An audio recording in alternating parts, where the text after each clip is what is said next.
Hello, good morning mga friends. Mga alumunan. Muna ni among pamahon ni Daisyan karon. Gahapon sa mga fruits. Ingon man siya, 7 ka klase nga fruits na ay banana, apple, avocado, orange, pinya. 5 na. Kana pa biris-biris. Basta kay 7 nga pay kiwi.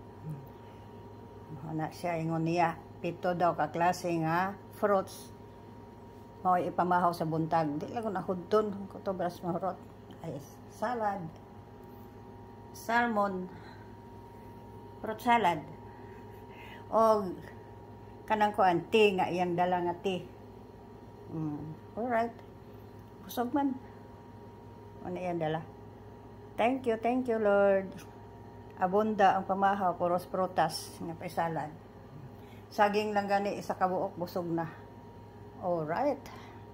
Thank you Lord. Healthy. Thank you. Makapahaba daw ng buhay. Maka life expectancy of 106. Wow. Thank you Lord. Okay, bye-bye.